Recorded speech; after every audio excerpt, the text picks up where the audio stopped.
किसी ने कसम खाई है कि बाबर को हमने कप्तान बना के छोड़ना है, वो नहीं सीख रहा, तो पाकिस्तान हारता हारता जाए, हमने उसको कप्तान लाजमी रखना है। देखिए सिंपल सी जो जो मुझे लगता है, और बाबर शायद इस वर्ल्ड कप के वापस आके कप्तानी खुद ही छोड़ दे। अगर नहीं छोड़ दो तो आई फील के इनफ रन मिल गया है। और इस बाबर के लिए बहुत अच्छा होगा कि वो अभी कप्तानी से इधर वे अलहदा हो जाए, because he is wonderful player. You know दुनिया के टॉप प्लेयर्स, जिसको फैब 4 कहें या फैब 5 कहें, उसमें बाबर का शुमार है। और दुनिया की जितने लोग, जितनी टीमें हैं, अगर आज कहें बाबर आजम उनकी टीम में आए, वो उसको फ़ौरन लेंगे जी। और उसकी कोई, जो जितने लोग भी उसकी बैटिंग पे क्रिटिसाइज़ करते हैं, मुझे थोड़ा सा एट टाइम्स लगता है यार बाबर आजम पे बात कर रहे हो आप। जी। ठीक है, उसके स्ट्राइक रेट पे T20 में बात कर सकते हो, उसके अलावा कि जी वो अच्छी टीमों के खिलाफ नहीं करता, इस तरह नहीं करता। उसने हर टीम के खिलाफ हर सिचुएशन में, हर कंडीशन में जाके परफॉर्म किया हुआ है। इसीलिए वो हर दुनिया के जो क्रिकेट के गुरूज हैं, और वो उसको इतना हाईली रेट करते हैं। ऐसा नहीं हुआ कि उसने बस वनडे क्रिकेट में परफॉर्म किया। उस स्पेशली जब ऑस्ट्रेलिया जा रहा था लास्ट टाइम, जो मेरी कप्तानी में गया था, तो उन्होंने ये कहा था कि यहाँ पे परफॉर्म कर गया तो ये फैब 4 में आ जाएगा, क्योंकि ऑस्ट्रेलिया में अभी तक उसने टेस्ट क्रिकेट में परफॉर्म नहीं किया। ऑस्ट्रेलिया साउथ अफ्रीका दोनों जगह ऐसी है। उसने एक 100 कर दिया और एक 97 कर दिया, तो उन्होंने कहा कि दैट्स इट, यहाँ से अब ये इसने हर चीज़ प्रूव कर दी है। तो I think batting wise there is no comparison. One of the top players of Pakistan. कोई कहता है कि ये ही is the best player Pakistan ever produce, कोई कहता है कि वन ऑफ द बेस्ट। तो व्हाटएवर कि इसकी बैटिंग के ऊपर, इसके स्टैट्स के ऊपर कोई राय, लेकिन कप्तानी के ऊपर एट टाइम्स आई फील के ऑन फील्ड जो डिसीजंस में उस तरीके से बेहतरी नहीं आई जिस तरह आनी चाहिए, जितना टाइम बाबर को मिला। आई फील के बहुत कम कैप्टन्स हैं जिनको इतना टाइम मिल गया और इतने इवेंट्स मिल गए। और जब आप डेली बेसिस पे कप्तानी करते हो, तो एक किस्म का आपको डिसीजंस, जो गलतियां, उससे आप जब सीखते सीखते ना, एक किस्म का आपको मेमोरी में आपके समा जाते हैं कि यार इस टाइम पे ये करना ज़रूरी है, इस टाइम पे ये करना ज़रूरी है। वो उस तरीके से इम्प्रूवमेंट नहीं आ रही, क्लेवरनेस उस तरह नहीं नज़र आ रही, वो आउट ऑफ द बॉक्स कोई चीज़ नज़र नहीं आ रही। हाँ। तो एक वो आई फील के मैं वर्ड यूज़ करता हूँ, मे बी थोड़ा हार्श हो, स्क्रिप्टेड कैप्टनसी लगती है कि बस सोच लिया तो जो पहले प्लान किया उसी पे चल रहा है। तो आई फील के बाबर के लिए बहुत अच्छा होगा, उसके कैरियर के लिए बहुत अच्छा होगा, क्योंकि इसने बहुत सारे अभी रिकॉर्ड तोड़ने हैं।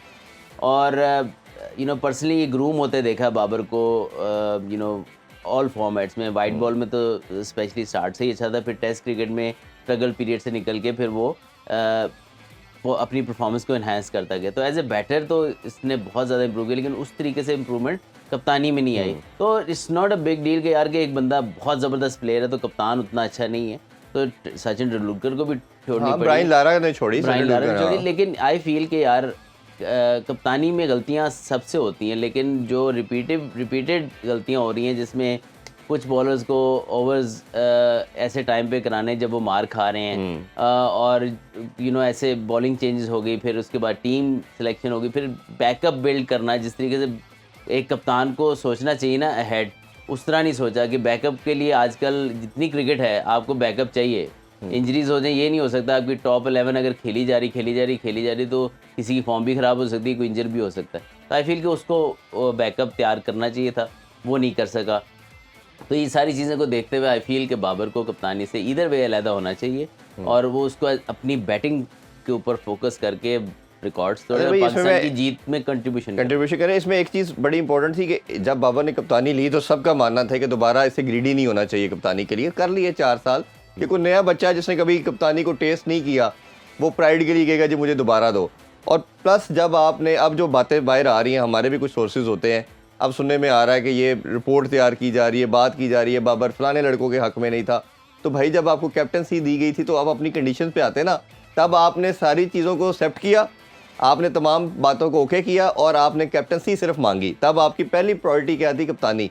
अब जब हार गए हैं तो अब आप कह रहे हैं मैं इसके हक में भी नहीं था, इसके हक में भी नहीं था। तो क्या उस टाइम इतना स्ट्रॉन्ग नहीं बनना चाहिए था बाबर को? बिल्कुल, या अदरवाइज कहता जी मैं इन चीज़ों के साथ नहीं बनता, फेयर एनफ। आप जबरदस्त डिसीजन होता अगर बाबर इस टाइम पे कप्तानी ना लेता, बिकॉज एक तो रिस्पेक्ट बहुत ज़्यादा गेन कर जाता वो पूरी टीम में जी। और दूसरी चीज़ ये है कि इसको टाइम मिल जाता, जो अभी 3-4 महीने तो हुए थे, बिल्कुल ऐसे ही है। तो एक टाइम मिल जाता अपने आप को एक डिफरेंट तरीके से सोचने। अभी तो आप समझे कि अभी मेरे ख्याल में ऑस्ट्रेलिया की टेस्ट सीरीज बड़ी इंजॉय की बाबर आजम ने, जिस तरीके से फील्ड में रिलैक्स था वो, और फिर अपनी बैटिंग कर रहा था, और यू नो एंजॉय कर रहा था अपनी लाइफ को। और मैंने भी जब कप्तानी मेरे से ली गई, उसके बाद मैंने जो टाइम गुजारा वो एट टाइम्स आपको बहुत आपके Relax ऊपर से करती है, बर्डन चले जाते हैं और आपको थोड़ा फील तो बैड होता है, लेकिन फिर आप लाइफ में आपके ना आपने कोई मीटिंग अटेंड करनी है, ना आपने कुछ करना है, आप रिलैक्स होकर अपनी लाइफ एंजॉय करते हैं, क्रिकेट भी एंजॉय करते हैं। फोकस ज़्यादा बैटिंग पे तो आ आई जाता है। फील कि बाबर बड़ा एंजॉय कर रहा था और अभी थोड़ा एक आधा साल